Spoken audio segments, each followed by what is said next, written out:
नमस्कार, आप देख रहे हैं न्यूज मूवमेंट और मैं हूं आपके साथ ज्योति कनौजिया। आइए नजर डालते हैं फटाफट खबरों की ओर। लखनऊ राजधानी के काकोरी थाना में गुरुवार की सुबह बहता नाला के किनारे शौच के लिए गई युवती काजल यादव 22 वर्षीय संदिग्ध परिस्थितियों में लापता हो गई। ग्रामीणों के अनुसार युवती मानसिक रोगी थी। परिजनों ने बहता नाला में डूबने की आशंका पर पुलिस को सूचना दी। मौके पर पहुंची पुलिस ने आसपास छानबीन के बाद गोताखोरों की मदद से बहता नाला में युवती की लाश की तलाश की, लेकिन युवती नहीं मिली। जानकारी के अनुसार रसूलपुर गाँव निवासी रामविलास यादव की पुत्री काजल यादव 22 वर्षीय सुबह शौच के लिए निकली थी। काफी देर तक वापस न आने पर परिजनों ने तलाश शुरू की तो गांव के बाहर से निकले बहता नाला के किनारे युवती की चप्पल और शॉल मिला।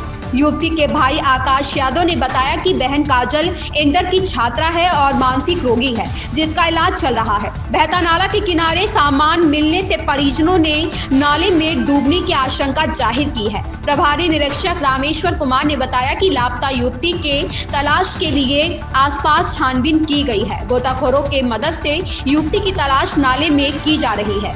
महेश साहू की रिपोर्ट। मिश्रिक तहसील में कोटेदारों की विभिन्न समस्याओं को लेकर उप जिलाधिकारी मिश्रिक अनिल कुमार को 5 सूत्रीय ज्ञापन सौंपकर प्रशासन से कोटेदारों की मांग को जल्द से जल्द पूरा करने की मांग उठाई है। वहीं all India fair shop dealer association के प्रदेश के महासचिव अशोक सिंह ने मुख्यमंत्री को संबोधित ज्ञापन दे करके मांग की है कि उत्तर प्रदेश में कोटेदारों को 300 रुपए कुंटल व 30,000 रुपए मानदेय दिया जाए। प्रदेश के कोटेदारों का 50 लाख रुपए का बीमा कराया गया। कोरोना वायरस के समय मृत्यु हुए कोटेदारों के परिवारों को 5 लाख रुपए की सहयोग राशि प्रदान की जाए, जैसे कि राजस्थान, गुजरात, मध्य प्रदेश आदि राज्यों में दिया जा रहा है। कुलदीप त्रिवेदी की रिपोर्ट। अपने किन मांगों को लेकर के ज्ञापन सौंपा है? आज मैं उत्तर प्रदेश में जो हमारा संगठन है ऑल इंडिया फेयर फेडरेशन, जिसकी इकाई जनपद उत्तर प्रदेश के अंदर है, उसके अंतर्गत हम लोगों ने अपनी मांगों के सापेक्ष में हम लोगों ने एक शेड्यूल बनाया है। उसके अंतर्गत आज 1 जनवरी में हम लोग उत्तर प्रदेश में और जनपद सीतापुर में आज तहसील के माध्यम से, तहसील के अंतर्गत हम सभी लोग जो है अपनी मांगों को उप जिलाधिकारी महोदय के द्वारा माननीय मुख्यमंत्री जी को अवगत कराना चाहते हैं कि हम लोगों की जो मांगें रखी गई हैं उनको आप जो है हमारी मांगों को पूरा करें। इसके अंतर्गत हम लोग जो है जब तक आप हमारी मांगों को पूरा नहीं करते हैं, हमने जो शेड्यूल बनाया है उसके अंदर हम अपने राशन डीलरों के हक में संघर्ष जारी रखेंगे। अच्छा, कितने सूत्रीय मांगों को लेकर? मात्र मेरी 5 सूत्री मांग है। उसके अंदर सबसे बड़ी बात ये है कि हम सब लोगों को उत्तर प्रदेश के अंदर मात्र 90 रुपये का कमीशन प्राप्त हो रहा है। भारत सरकार के द्वारा अभी अभी हमें 20 रुपये का जो कमीशन कराया गया है जो हम लोगों को, उसके अंतर्गत माननीय मुख्यमंत्री जी गोरखपुर से 20 रुपये की घोषणा की। 90 रुपये का हम लोगों को उत्तर प्रदेश में कमीशन प्राप्त हो रहा है। अन्य राज्यों में 200 रुपये का, मात्र जो दिल्ली है आपके बगल में, वहाँ पे 200 रुपये कुंटल का कमीशन है मौजूदा हाल में। और उत्तर प्रदेश राज्य सबसे बड़ा राज्य, जहाँ हम लोगों की संख्या आज की डेट में 79,431 की संख्या मौजूद है। उत्तर प्रदेश से माननीय मुख्यमंत्री जी, उत्तर प्रदेश से ही माननीय प्रधानमंत्री महोदय जी, उत्तर प्रदेश से ही रक्षा मंत्री हमारे राजनाथ सिंह जी मौजूद हैं यहाँ पे, और उत्तर प्रदेश से ही सारा संचालन पूरी सरकार बनाने का उत्तर प्रदेश के हम सब लोग करते हैं, और उन्हीं के द्वारा अभी तक हम लोगों को कमीशन सबसे कम प्राप्त हो रहा है। मैं चाहता हूँ कि माननीय मुख्यमंत्री जी अन्य राज्यों की तरफ से, जिस प्रकार से अभी गुजरात के अंदर जब अभी चुनाव कराया गया, वहाँ पे 20,000 रुपये मासिक मानदेय का प्रस्ताव रखा गया, जिसके कारण से गुजरात के अंदर भारतीय जनता पार्टी की सरकार बनी। हम सभी लोगों ने निःशुल्क खाद्यान्न प्राप्त कराया है। अभी तक रिफाइंड चना नमक हम लोगों ने प्राप्त कराया है। खाद्यान्न जो शासनादेश हुआ उसके अंदर हम लोग बांटते हैं। ई पास मशीन के अंदर हम लोगों की ईमानदारी का सबूत मौजूद है। हम लोग फिंगर लगवाते हैं, फिंगर लगवाने के बाद में खाद्यान्न मुहैया उपभोक्ता को कराते हैं। मेरा ईमानदारी है कि इस प्रकार से हम लोग खाद्यान्न को मुहैया करा रहे हैं। मैं जो है माननीय मुख्यमंत्री से निवेदन करना चाहता हूं, जिस प्रकार से गुजरात में, हिमाचल प्रदेश में और मध्य प्रदेश में कमीशन और मानदेय लागू किया गया है, उसी प्रकार से उत्तर प्रदेश में भी लागू किया जाए। हमारे राशन डीलरों को उसका तत्काल से शासनादेश करके हम लोगों को प्राप्त कराया जाए। क्या नाम है आपका? सीतापुर मिश्रिक तहसील के अंतर्गत यशोदा कन्या पीजी कॉलेज में स्मार्टफोन वितरण किए गए।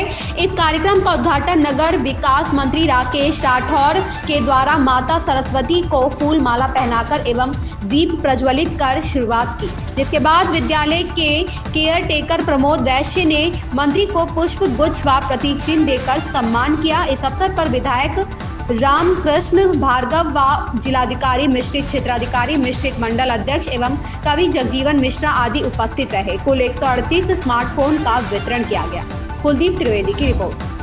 प्रतापगढ़ के भाजपा सांसद संगमलाल गुप्ता ने मुख्यमंत्री योगी आदित्यनाथ से मिलकर प्रतापगढ़ में स्वीकृत महत्वपूर्ण परियोजनाओं के फलीभूत होने पर धन्यवाद ज्ञापित करते हुए परियोजनाओं के शिलान्यास व उद्घाटन हेतु प्रतापगढ़ आने के लिए आमंत्रित किया। प्रतापगढ़ सांसद संगमलाल गुप्ता ने ट्वीट करके जानकारी देते हुए बताया है कि प्रतापगढ़ में राष्ट्रीय राजमार्ग के लगभग 2700 करोड़ की परियोजनाओं की स्वीकृति, राज्य सरकार द्वारा रेलवे ओवरब्रिज, सई नदी के बराछा दहिला मऊ के बीच नए पुल की स्वीकृति, ऑटो ट्रैक्टर्स लिमिटेड की बहाली सहित 140 पुलिस बूथ, 35 नई पुलिस चौकियों के निर्माण एवं 4 नए थानों की स्वीकृति सहित अन्य कई महत्वपूर्ण परियोजनाओं के फलीभूत होने पर मुख्यमंत्री योगी आदित्यनाथ से मिलकर धन्यवाद ज्ञापित किया तथा उन्हें इन परियोजनाओं के शिलान्यास उद्घाटन हेतु प्रतापगढ़ आने के लिए आमंत्रित किया। ओम प्रकाश गुप्ता की रिपोर्ट। प्रतापगढ़ में जिलाधिकारी डॉक्टर नितिन बंसल ने निरीक्षण भवन लोक निर्माण प्रतापगढ़ में सड़क सुरक्षा माह 2023 का फीता काटकर कार्यक्रम का शुभारंभ किया। इस अवसर पर जिलाधिकारी ने कहा कि प्रत्येक व्यक्ति यदि यातायात के नियमों का पालन करे तो सड़क दुर्घटनाओं से बचा जा सकता है। राजमार्गों पर सर्वाधिक दुर्घटनाएं तेज गति के कारण होती है, इसलिए वाहन धीरे चलाएं और सुरक्षित घर पहुंचे। उन्होंने कहा कि दोपहिया वाहन चलाते समय स्वयं व पीछे बैठे व्यक्ति को BIS मानक वाले हेलमेट अवश्य पहनें। 4 पहिया वाहन चलाते समय हमेशा सीट बेल्ट लगाएं और लेन ड्राइविंग के नियमों का पालन करें।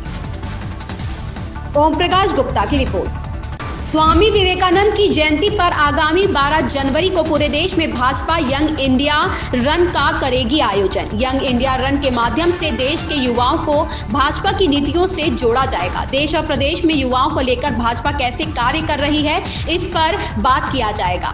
भाजयुमो प्रदेश महामंत्री देवेंद्र पटेल ने पत्रकार वार्ता कर कहा, अटल भाषण प्रतियोगिता का आयोजन कर इसकी सफलता से उत्साहित भाजपा देश के युवाओं को अपनी नीतियों से जोड़ने के लिए अब स्वामी विवेकानंद के जन्म दिवस पर यंग इंडिया रन का आयोजन करने जा रही है। मिर्जापुर पहुंचे भाजयुमो के प्रदेश महामंत्री ने पत्रकार वार्ता करते हुए कहा है कि आगामी 12 जनवरी को यंग इंडिया रन के माध्यम से हम देश के नौजवानों को जोड़ेंगे और देश के प्रधानमंत्री और प्रदेश के मुख्यमंत्री द्वारा युवाओं को आगे बढ़ने के लिए हो रहे कार्यों से परिचय कराया जाएगा। स्वामी विवेकानंद जी द्वारा जिस तरह से युवाओं को लेकर कार्य किया गया और युवा उनसे प्रेरित होते हैं, उसी को आगे बढ़ाया जाएगा। भाजपा में किस तरह युवा का कद बढ़ा है, उन्हें बताया जाएगा। संतोष गुप्ता की रिपोर्ट। मोदी जी और योगी जी के विचारों को कैसे हम जमीन तक, सरकार की योजनाओं को कैसे जमीन तक युवाओं, अभी सुशासन यात्रा अभी गुजरात में संपन्न हुआ है। सुशासन यात्रा के पहले अटल भाषण प्रतियोगिता पूरे देश भर में अटल जी की जयंती के उपलक्ष्य में होना सुनिश्चित हुआ था, जिसमें जिला स्तर पर, प्रदेश स्तर पर इसको करेंगे। तो जो चयनित हमारे प्रतिभागी इसमें भाग लिए थे, जो चयन होकर के जाएंगे, उनका लखनऊ में ऐसे कार्यक्रम होना सुनिश्चित हुआ है। अभी आने वाले 12 जनवरी को अंधविश्वास को दूर कर पाएं, अंधविश्वास के माध्यम से जो कुरीतियां फैली हुई हैं उसको कैसे दूर कर पाएं, इसी क्रम में हम सब लोग, मोदी जी और योगी जी इस युवाओं को लेकर के क्या कर रहे हैं, मोदी जी के विचारों को जमीन तक उतारने का प्रयास कर रहे हैं कि जो युवाओं को लेकर के सरकार काम कर रही है उसको हम कैसे लोगों को कन्विंस कर पाएं। और यंग इंडिया रन सिटी कोतवाली पुलिस ने महिला की आपत्तिजनक फोटो वीडियो बनाकर उसे वायरल करने की धमकी देने वाले फर्जी पत्रकार को गिरफ्तार किया है। जिगना थाना क्षेत्र के झिलवर बीजर गांव निवासी प्रमेश उर्फ दीपू पाठक पुत्र रंगनाथ पाठक को गिरफ्तार कर जेल भेज दिया, जो महिला को अपनी संपत्ति अपने नाम न लिखने पर अश्लील फोटो वीडियो को वायरल करने की धमकी दिया था। थाना कोतवाली शहर में 3 जनवरी को क्षेत्र निवासिनी महिला ने नशीला पदार्थ खिलाकर आपत्तिजनक वीडियो बनाकर वायरल करने व धमकी देने का मामला दर्ज कराया था। थाना निरीक्षक अरविंद कुमार मिश्रा ने पुलिस बल के साथ नामजद अभियुक्त को गिरफ्तार किया। नियमानुसार कार्यवाही करते हुए उसे जेल भेज दिया गया। एसपी सिटी ने बताया कि अपने आप को पत्रकार बताने वाले युवक के बारे में जांच किया जा रहा है। उन्होंने फर्जी तरीके से समाज को गुमराह कर ठगी करने वालों के खिलाफ कड़ी कार्यवाही किए जाने की चेतावनी दी। उन्होंने कहा कि फर्जी आईडी बनाकर गैर कानूनी कार्य करने वालों के खिलाफ नियमानुसार कठोर कार्यवाही किया जाएगा। संतोष गुप्ता की रिपोर्ट। ये कोतवाली सिटी में एक अभियोग पंजीकृत कराया गया है, जिसमें एक महिला के द्वारा शिकायत की गई थी कि एक व्यक्ति फर्जी पत्रकार बन करके और अब एक आईडी बनाया, जिसमें उस महिला के कुछ फ़ोटो लिए और जिसको अश्लील रूप में उसको प्रस्तुतिकरण किया, जिसके संबंध में उसके द्वारा जो तहरीर दी गई उस पर अभियोग पंजीकृत किया गया। इसके द्वारा बार बार उस महिला को ये धमकी दी जा रही थी कि यदि तुमने अपनी नाम की ज़मीन हमारे नाम नहीं कर दिया तो ये जो अश्लील चित्र बनाया गया है उसको हम वायरल कर देंगे। इन शिकायतों पर संज्ञान लेते हुए वैधानिक कार्रवाई की गई है और उसे गिरफ्तार कर न्यायालय भेजा जा रहा है। सर क्या बता रहा था, अपने आप को किस चैनल का पत्रकार बता रहा था? देखिए, वो जिस चैनल का पत्रकार बता रहा था वो एक जांच का विषय है। बाकी चीज़ें मैं वही और निकालूंगा।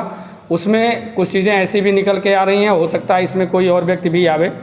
इन सारी चीज़ों की तहकीकात का विषय है, लेकिन प्रथम दृष्टया जो पाया गया है वो यही पाया गया है कि उस महिला का इसके द्वारा अश्लील चित्रण किया गया और उसको धमका करके उसकी प्रॉपर्टी को अपने नाम करने के लिए उसे बार बार धमकाता था। क्या पुलिस ऐसे लोगों को चिन्हित करने जा रही है आगे?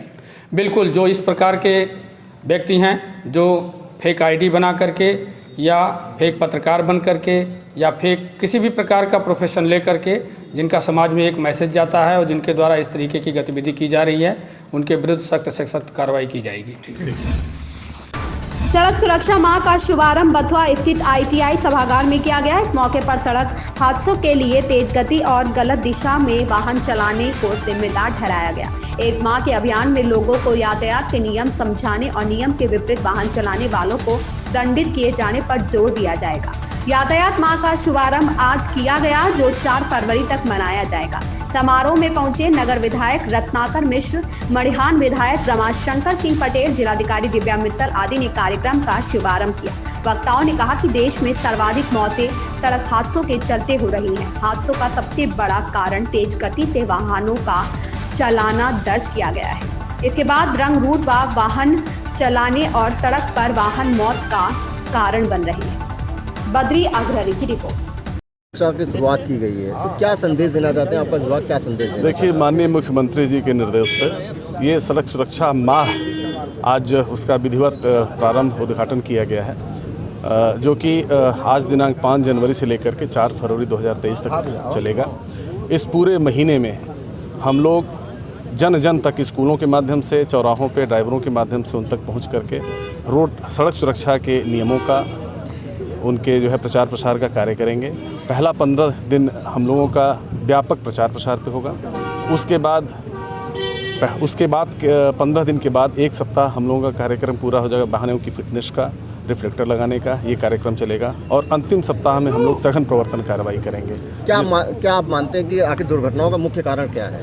देखिए, दुर्घटनाओं का मुख्य कारण अब तक जो सर्वे से आया है वो ओवर स्पीडिंग। 38% ऐसे दुर्घटनाएं होती हैं जो ओवर स्पीडिंग से होती हैं और 12% ऐसी दुर्घटनाएं होती हैं जो रॉन्ग साइड चलने से होती है। तो हम लोगों को यही बताने की कोशिश करेंगे कि देखिए भाई, आप अधिक गति से गाड़ी न चलाइए, जो आपकी सीमा है उसी गति से गाड़ी चलाइए, रॉन्ग साइड पे न चलिए, नियमों का, यातायात नियमों का पालन करिए, सीट बेल्ट लगाइए, हेलमेट लगाइए।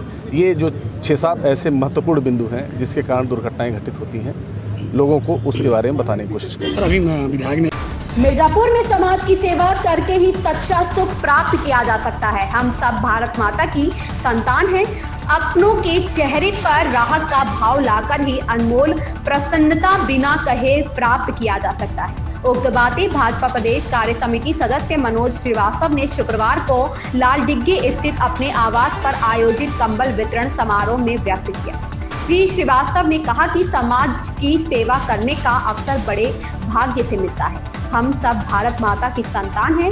इसमें कोई छोटा है तो कोई बड़ा है, कोई धनवान है तो कोई गरीब है। भगवान ने अंतर रखकर एक दूसरे के व्यवहार को परखने का पैमाना बनाया है। भारत माता अपने पुत्रों के आचरण को देख रही है, जो एक साथ भारत माता की जय बोलते हैं। आदिकाल से वसुधैव कुटुंबकम की भावना भारत की समरसता का प्रतीक रहा है। कहा कि एक ही माँ की संतान होने के नाते हम सबका कर्तव्य है कि जरूरतमंद की सेवा कर उसका सहयोग करें। संतोष गुप्ता की रिपोर्ट। आदिशक्ति मां विंध्यवासिनी में पहुंचे प्रदेश के परिवहन मंत्री दयाशंकर सिंह ने कहा कि सड़क सुरक्षा सप्ताह को सार्थक बनाने के लिए जन सहयोग के साथ ही विभागीय जिम्मेदार अधिकारियों का एक टास्क फोर्स बनाया जाएगा, जिसमें परिवहन, पुलिस और खनन विभाग शामिल होगा। यह टास्क फोर्स ओवरलोड वाहनों के परिवहन पर रोक लगाएगी, जिससे दुर्घटनाएं कम होगी। उप मुख्यमंत्री ब्रजेश पाठक द्वारा राहुल गांधी पर दिए गए बयान, भीषण ठंड में भी टी शर्ट पहनकर भारत जोड़ो यात्रा कर रहे हैं, कौन सी विटामिन की दवा खाते हैं, पर बोले कि स्वास्थ्य मंत्री होने के नाते उनको इसकी ज्यादा जानकारी होगी, मुझे मालूम नहीं है। आदिशक्ति मां विंध्यवासिनी धाम पहुंचे परिवहन मंत्री स्वतंत्र प्रभार ने मीडिया से बात करते हुए कहा कि प्रदेश एक महीने का सड़क सुरक्षा सप्ताह मना रहा है। दुर्घटनाओं को रोकने के लिए जहां में जन सहभागिता की जरूरत है, वहीं ओवरलोडेड वाहनों को रोकने के लिए सरकार एक टास्क फोर्स बनाएगी, जिसमें परिवहन, पुलिस और खनन विभाग के जिम्मेदार अधिकारी शामिल किए जाएंगे। बद्री अग्रवाल की रिपोर्ट। सब विंध्याचल आया माँ विंध्यवासिनी, क्या क्या कार्यक्रम है? कुछ कार्यक्रम है बैठक? आज माँ विंध्यवासिनी के दर्शन हुआ और मैं रावतगंज में मेरा कार्यक्रम है आज। वहाँ खेल के प्रतियोगिता का आज जो है समापन है और यहाँ भी हमारे अधिकारियों के साथ जो है रोड सेफ्टी पर मीटिंग थी। ये हमारा सड़क सुरक्षा सप्ताह में इस महीने को हम लोग मना रहे हैं। 5 जनवरी से लेकर के 4 फरवरी तक सड़क सुरक्षा के लिए सब कार्यक्रम आयोजित किए गए हैं। इसके भी समीक्षा हुआ है और ओवरलोडिंग रोकना है, इस पर हम लोग एक टास्क फोर्स बननी है, जिसमें हमारे विभाग, पुलिस विभाग और खनन विभाग को, तीनों विभागों को मिल करके, क्योंकि 100% इस पर नियंत्रण करना है, क्योंकि आज सड़क दुर्घटनाएं बहुत बढ़ रही हैं, इसको रोकना है। इसके लिए हम लोग पूरे महीने भर इस कार्यक्रम को आयोजित करेंगे और एक बहुत बड़ा मानव श्रृंखला बनाने वाले हैं। उसके बारे में भी हमारे यहाँ के अधिकारियों से, जिला प्रशासन और हमारे जो परिवहन विभाग के अधिकारी हैं उस पर चर्चा हुई है। इसके भी एक बैठक थी और फिर आज हमारा सोनभद्र में जो है रावतगंज में है और फिर कल जो है मैं महाराजगंज में रहूँगा। तो इसे पूरे प्रवास चल रहा है। तो मंत्री जी, एक मिनट, कांग्रेस जोड़ो यात्रा डिप्टी सीएम ब्रजेश पाठक ने कहा कि राहुल गांधी ठंड में टी शर्ट पे चल रहे हैं, कौन सी विटामिन लेते हैं, इस पर आप क्या कहेंगे? वो स्वास्थ्य विभाग उनके पास है, वो उसको ज़्यादा जानते हैं, क्योंकि हम तो परिवहन विभाग के बारे में ज़्यादा बता सकते हैं। इन खबरों में बस इतना ही। बने रहे न्यूज़ मूवमेंट के साथ।